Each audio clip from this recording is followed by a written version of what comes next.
And blue. You want to see blue? My goodness. Look at this vanity jar. Look at this. Once again, this camera is giving it being lighter. It is darker than this. It's fabulous. It has this, like, this scroll work detail, almost flower-like, and these little feet also have a pattern on them. It's dirty. It hasn't been cleaned. I'm sorry, Beth. It's just been sitting in its box waiting for its turn to be seen. The lid, you see, it's not super smooth. And it has no mark other than this one little, it looks like a one. I don't know. The only problem with it is on the lid, underneath on this rim. Do you see right here? There's a little chip, not on the rim that holds it in place, but on this little rim from here to here. A little piece is chipped off. You can't see it from the top side, and it doesn't affect the closing. Hope I said closing. Tiniest little flea bite right there, but the rest is nice and smooth. But I don't know what to make of this glass. You know, it's pretty solid, but when I look inside of it, I don't know. It's not the same. It's not consistent. There are some slightly darker spots, almost like a slag glass, but I don't think it's a slag glass. I don't think it qualifies for that. Now, as to its purpose, too small to be a powder jar, no hold for to be a hair receiver. So, look, maybe you can barely see where that chip is right there.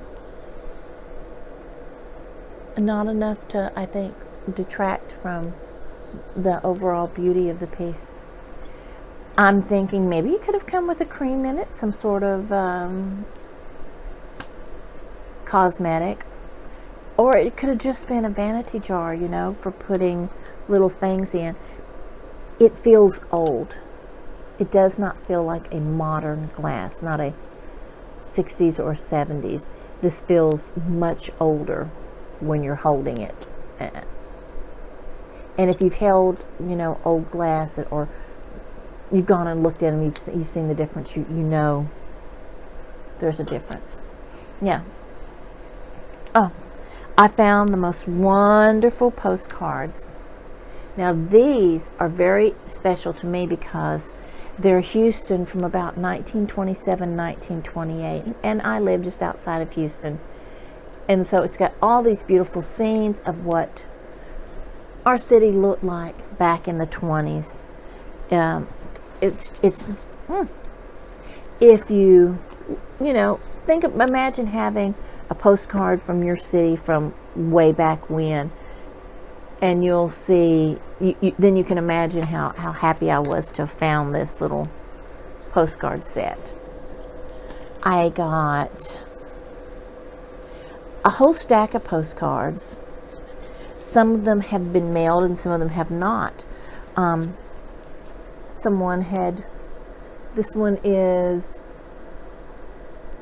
Bessie May. Her name was Bessie May, and it said she was born on 8 March, is what I could decipher from the writing on the back. Never been mailed. 8 March is special to me because that's my anniversary. This is just a little, I don't know what it was from. It's not a postcard. But that's a handsome young man. Postcard of this gentleman. Looks like he's sitting in his dining room. It's really hard to make out on the camera, but yeah, he's sitting in an old dining room in a house. Got his suspenders on, so he's a ways back.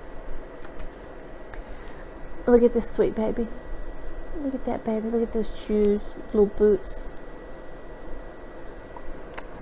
And look, am I not right in saying these are World War I gentlemen, soldiers?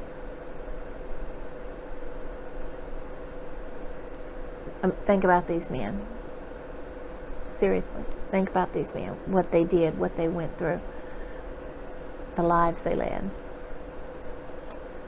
Thank you, gentlemen. Now,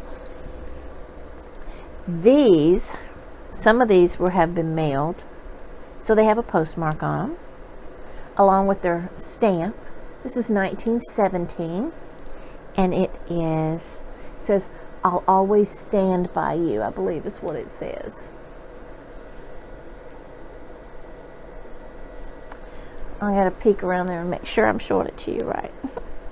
This one that has been mailed is 1910, and it's an Easter postcard.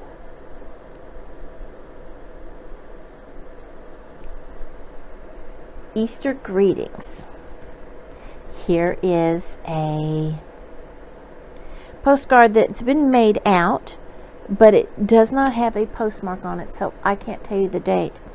Although all of these here I'm going to show you, I think they're all written in German. They're to someone in Cyprus. Looks like Karl Schumacher in Cyprus. And it is a New Year's card. There's baby New Year's. Isn't this, look, this is great graphic, isn't it? Absolutely wonderful. I love this. Here is another New Year's card, and this one was 1910.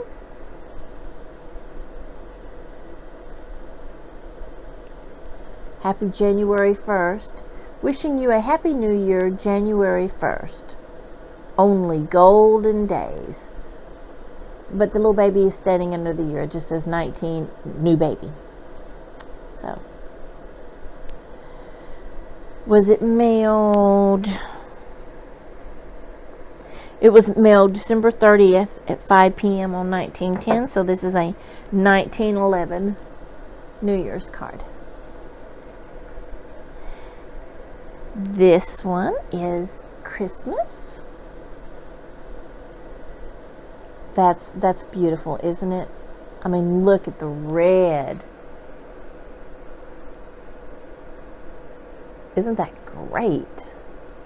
Oh, that's beautiful. I've got to have a metal flower frog. I don't have a metal one. I need a metal flower frog. People, somebody send me a metal flower frog. This one is... Now see, this kind of backs up what I was talking about. Wait a minute, I don't think it was Schumacher. Schumann. It's Schumann, not Schumacher. My apologies. In Cypress, Texas. And this is a German stamp. This one had a US 1-cent postage on it, but this one has a German stamp on it.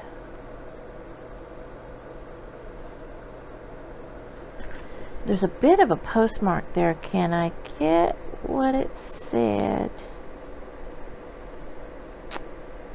No, it just says 10:12 a.m. and I can't see the date. So maybe, Diana, if you see it, do you know what your 10 stamp, 10 marks maybe? I don't know what the little tiny one would be. It's a Christmas picture postcard that wishes you a Merry Christmas in German as well. Isn't that a great tree? And the sepia tones. And then the last one was also to Miss Schumann, and now or a different Schumann in the family, but they lived in Houston instead of Cyprus. And this one is dated 1909. It has a Galveston, Texas postmark, December 24th, 2:30 p.m., 1909.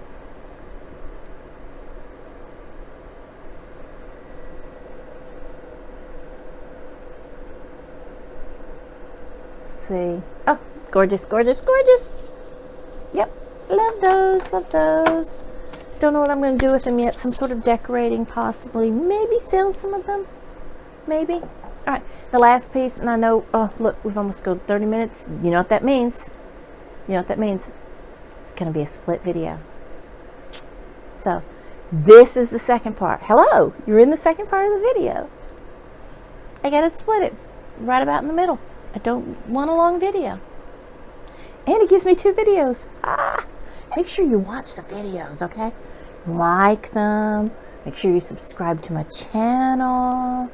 I really appreciate it. Okay, here's the last item. Now, it's sort of common. Oh, now the dog's flown out. Should have left the door unlocked. They're just going to have to deal for a minute. May have to pause. Look, I found a fairy lamp. It's a satin glass white pagoda fairy lamp. Isn't that a nice design? I wish I knew what it was called so I could describe it to you. But it does have the traditional pagoda shape, of course, on the feet, and it's in great condition. Let me make sure I'm not lying to you. Yeah, lid's good. Nothing broken on the lid. All the little beadwork on the top is in good shape. All the little stuff is there. Little edges. Everything's good. I wish I had a little fairy lamp here, a little set of fairy lights to put in it to show you. And you know what? It's so funny. I went to Goodwill yesterday, and I'm going to make the video of that haul, so I'm going to have on the same clothes. Don't judge me. Gotta do it when I can. Anyway, they had a Stars and Bars fairy lamp. They're a red one. I got it. They had a Stars and Bars fairy lamp. They're a red one. I know it was so loud in your ears. I'm so sorry. But it was flashed and it was all scratched up, and I thought, oh, that's terrible that that happened. It was like $2.99, but I nearly dropped mine. So you had to wait to the end of the video to get. Did I damage it? Did I damage it? No. Did I? No. No. You know, doesn't it just irritate you to think things last all this time? Then they get broken on your watch. I'm the one. I'm that guy. Lets them get broken, but no, it's okay. It's good. Ugh. Okay. So, it was terrible. It was scratched up, so I couldn't get it. I'd have had a beautiful Stars and Bars. You know, it was the bigger ones. Oh, I get to dig out the stuff I bought from that other estate sale. I think my husband put it in the storage trailer when I moved things around for Thanksgiving. Oh, I'm so sorry, but I'll get it out. I'll show it to you at some point. So anyway, as I said, please, please like, subscribe, whatever all that good stuff is. I appreciate it. Leave me a comment. Come back and see me again some other time. See if I can break something next time. Oh God, don't say that. I'll probably end up breaking something. You don't want to miss that. There'll be real tears. And I promise to leave it on the video if I do break it. Yeah. Thanks for watching. I appreciate you stopping by. And I hope you don't mind the fact that this was a part 2. But I warned you in part 1. Bye.